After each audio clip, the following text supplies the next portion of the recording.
Good morning, students.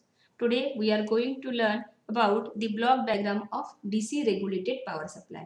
Last video में हम लोगों ने DC regulated power supply की बेसिक कंसेप्ट देखी थी, बराबर है। आज हम लोग उसकी ब्लॉक डायग्राम डिटेल में पढ़ने वाले हैं। जैसे मैंने लास्ट क्लास में तुमको बताया था कि पावर सप्लाई जो होता है, जो DC रेगुलेटेड पावर सप्लाई हम लोग बोलते हैं, उसमें चार मेन कंपोनेंट्स होते हैं। एक होता है ट्रांसफार्मर, दूसरा होता है रेक्टिफायर, तीसरा होता है फिल्टर और चौथा होता है वोल्टेज रेगुलेटर, बराबर है। ये ब्लॉक डायग्राम है और ऊपर जो है ये सर्किट डायग्राम है। ये सारे ब्लॉक्स में दिखाए गए कंपोनेंट यहाँ सिंबॉलिकली दिखाए गए हैं। तो सबसे पहले देखो, रेगुलेटेड पावर सप्लाई में होता है ट्रांसफार्मर, बराबर है। अब ट्रांसफार्मर का काम क्या होता है? तो ट्रांसफर करना। ठीक है, हम लोग 11th में पढ़ चुके हैं डिटेल में, हमने ट्रांसफार्मर देखा हुआ भी है, उसके टाइप्स भी पढ़े हम लोगों ने। तो कोई भी ट्रांसफार्मर जो होता है वो दो टाइप, जो ट्रांसफार्मर जो होता है वो ट्रांसफर करने का काम करता है। क्या ट्रांसफर करता है? एसी वोल्टेज को ट्रांसफर करता है, बराबर है। कहाँ से कहाँ ट्रांसफर करेगा? तो ट्रांसफार्मर जो है, यहाँ देखो डायग्राम में, उसको हमेशा एसी मेंस जो है वो कनेक्ट रहता है। ट्रांसफार्मर के दो पार्ट रहते हैं, एक पार्ट को एसी सप्लाई कनेक्ट होता है और दूसरे पार्ट को लोड कनेक्ट होता है। लोड मतलब आगे का सर्किट, बराबर है। तो जो जिस ट्रांसफार्मर के जिस पार्ट को एसी में सप्लाई लगाया रहता है उस पार्ट को प्राइमरी बोलते हैं, और जहाँ पे लोड लगाया रहता है जहाँ से, उसको सेकेंडरी बोलते हैं, बराबर है। तो ट्रांसफार्मर के प्राइमरी में एसी मेंस लगाया रहेगा और सेकेंडरी में क्या लगाया रहेगा? लोड लगाया रहेगा, बराबर है। अब देखो, ये ट्रांसफार्मर जो है क्या कैसे ट्रांसफर करेगा? तो इसके प्राइमरी में तो हमेशा 230 वोल्ट ही रहेगा। अब आगे जो है, आगे में 230 से ज़्यादा चाहिए अगर लोड को, ज़्यादा देगा। 230 से कम चाहिए तो कम देगा, बराबर है। अगर किसी लोड को, मतलब किसी सर्किट को ट्रांसफार्मर के थ्रू 230 से अगर कम वोल्टेज चाहिए तो उस टाइप के ट्रांसफार्मर को बोलते हैं स्टेप डाउन ट्रांसफार्मर। और अगर किसी लोड को 230 से ज़्यादा वोल्टेज चाहिए तो ट्रांसफार्मर 230 से ज़्यादा देगा, लेकिन कौन सा ट्रांसफार्मर लगाना पड़ेगा? Step up transformer. यही भी हम लोग 11th में पढ़ चुके हैं, हम लोग डिटेल में पढ़ चुके हैं, ठीक है।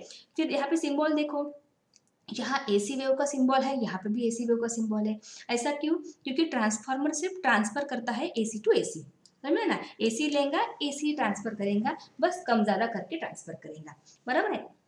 ये उसका सिंबल है, ठीक है। ये जो स्प्रिंगल टाइप में तुम लोग पार्ट दिख रहा है, स्प्रिंग टाइप में, इसको वाइंडिंग्स बोलते हैं, ये भी हम लोगों ने पढ़ा हुआ है। उसके बाद देखो, रेक्टिफायर का पार्ट है। अब हमारे पास अभी भी एसी वोल्टेज ही है, बट हमको क्या बनाने का है? डीसी सप्लाई बनाने का है, बराबर है। तो हमको क्या करना पड़ेगा? इस ट्रांसफार्मर के एसी वोल्टेज को कन्वर्ट करना पड़ेगा डीसी में। जो कौन करता है? ये रेक्टिफायर करता है।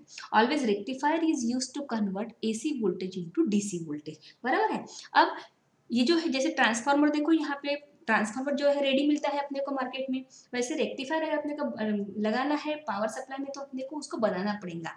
और रेक्टिफायर बनाने के लिए हमको पीएन जंक्शन डायोड का मतलब पीएन जंक्शन डायोड यूज होता है। यहाँ अगर डायग्राम में देखोगे तो हम लोगों ने दो पीएन जंक्शन डायोड यूज किए हुए हैं।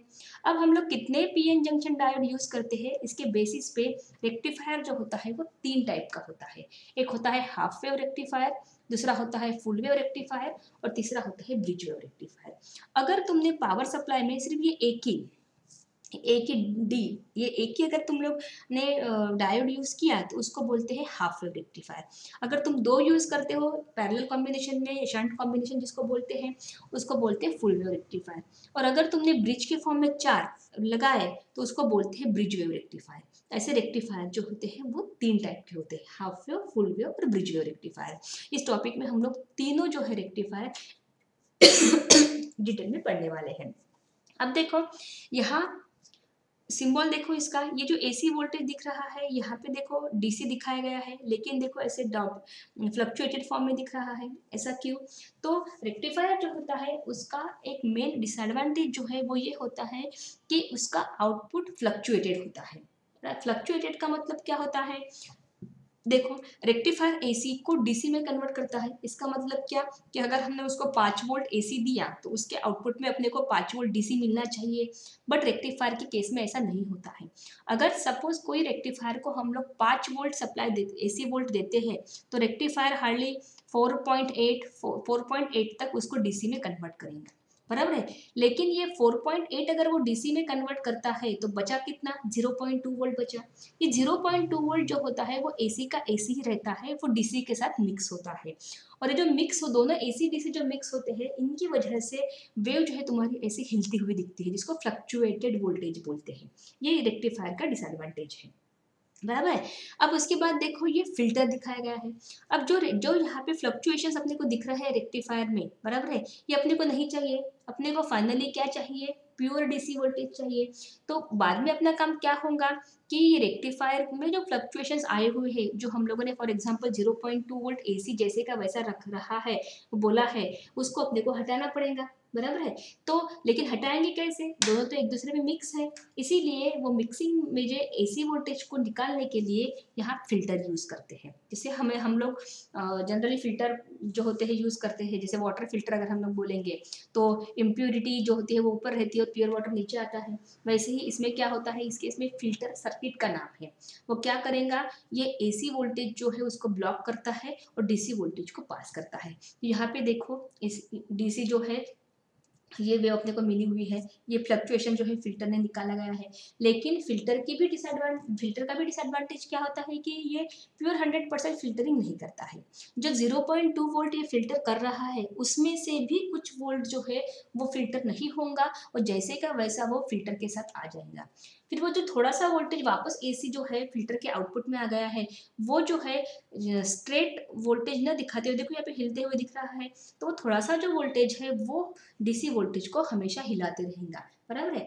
अब यहाँ पे ये जो एसी वोल्टेज है जो फिल्टर नहीं हुआ, इसको यहाँ पे रिपल्स बोलते हैं।